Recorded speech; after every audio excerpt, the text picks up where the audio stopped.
अस्सलाम वालेकुम नाज़रीन, welcome to the show Biz Talk. मैं हूं आपकी मेज़बान नताशा हसी। मार्केट के सेंटिमेंट्स आज कुछ फ्लैट नोट विटनेस करते हुए हमने देखे। 47,500 से लोअर मार्केट का क्लोजर हुआ। इट मींस कि मार्केट के अंदर जो पोटेंशियल है वो वर्कआउट करते हुए दिखाई नहीं दे रहा। आज की मार्केट में भी बाइंग अपॉर्चुनिटीज देखी गई, पॉजिटिविटी देखी गई, मार्केट में flat note but positive direction देखी गई। ये तमाम चीज़ें इस चीज़ की जमानत है, इस चीज़ का ट्रस्ट बिल्डअप कर रही हैं कि मार्केट के अंदर कंसोलिडेशन प्रोसेस भी दिखाई दे रहा है। कुछ ईद की गैजेटेड हॉलीडेज होंगी, ईद की भी एक हम कहेंगे खुशी है जिसको चेयर कर रहे हैं, और मार्केट के अंदर काफ़ी हद तक बाइंग और काफ़ी हद तक पार्टिसिपेशन इन्वेस्टर्स की जानिब से देखा जा रहा है। फर्स्ट सेगमेंट की तरफ चलते हैं।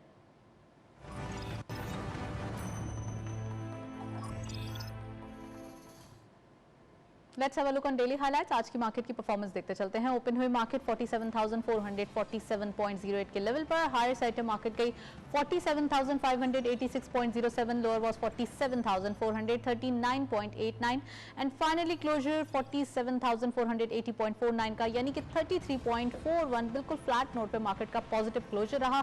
टर्नओवर में करंट की मार्केट ने 496.82 मिलियन शेयर्स ट्रेड किए हैं। कल के मुकाबले में इजाफा देखा गया है 21.95 मिलियन शेयर्स का। वैल्यू रही 16.24 billion rupees and volume leaders में only one script being in red territory. WTL again limelight में, वॉल्यूम लीडर्स में दिखाई दे रहे हैं 0.12 के डिक्लाइन के साथ। 3.52 पे क्लोजर, 48.03 मिलियन शेयर्स ट्रेड किए गए। GGGL 1.85 का इजाफा देखा गया, 28.44 पे क्लोजर रहा। 37.59 मिलियन शेयर्स ट्रेड किए गए एंड लास्टली TPL 1.58 का इजाफा, 22.72 पे क्लोजर, 29.41 का कारोबार रहा। पेनी स्टॉक्स ज्यादातर और फर्स्ट ईयर सेकंड ईयर जो है वो ज्यादा वॉल्यूम लीडर्स में पार्टिसिपेट नहीं कर रहे, जबकि देखा जा रहा है थर्ड ईयर या फिर good mid of second year scripts काफी हद तक पार्टिसिपेट करते हुए दिखाई दे रहे हैं। इट मींस कि यहाँ पे इन्वेस्टर्स का जो एक हम कहेंगे एपिटाइट है वो ज्यादा बढ़ता हुआ दिखाई नहीं दे रहा, कुछ कॉशियस स्टैंस नजर आ रहा है। नेक्स्ट सेगमेंट की तरफ चलते हैं।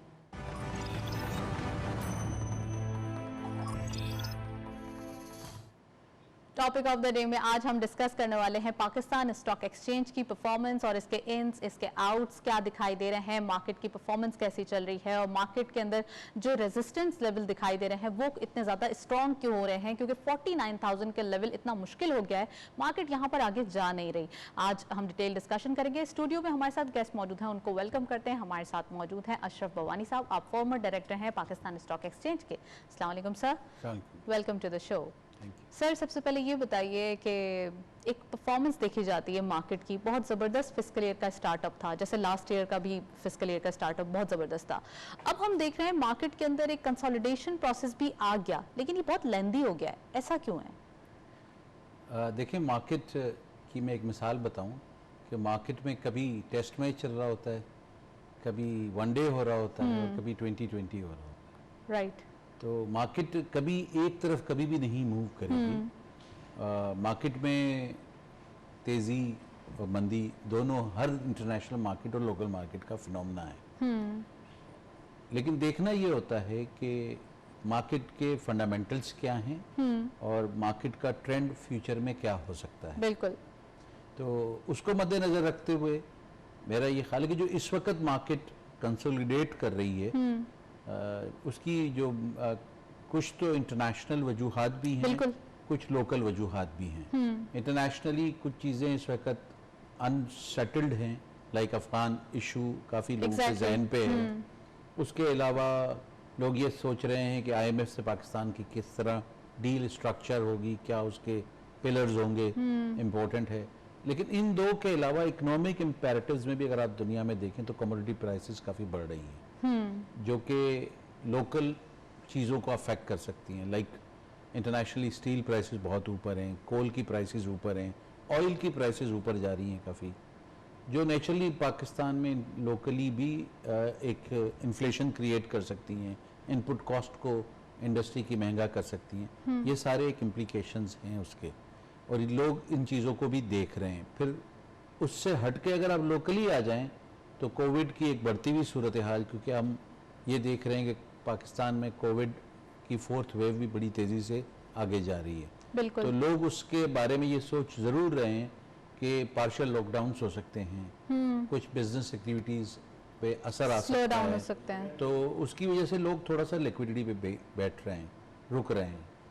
एक और शॉर्ट टर्म इम्पैक्ट्स ये भी हैं कि अभी लोगों को कुछ CGT की पेमेंट करनी है 11 महीने की, जो कि 16 जुलाई को ड्यू हैं।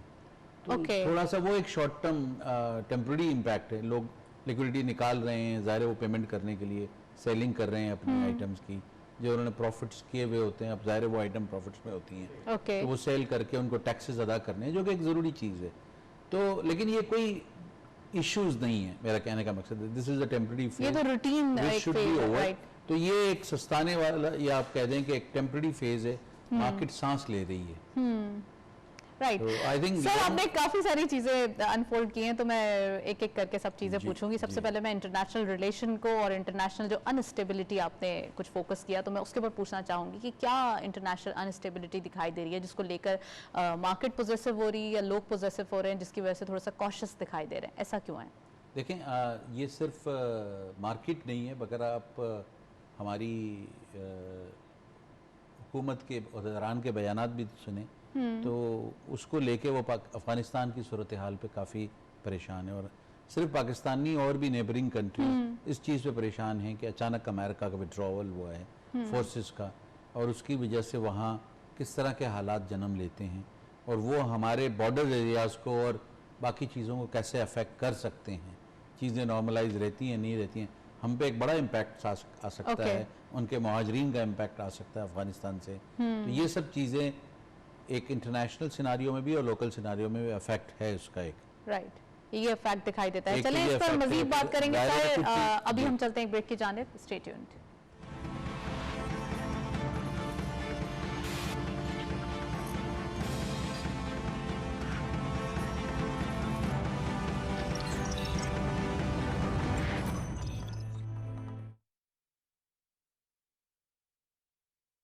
Allahu Akbar, Allahu Akbar, Allahu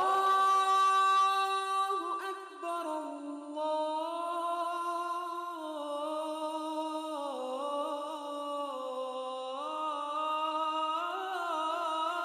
Akbar. Ashhadu an la ilaha illallah.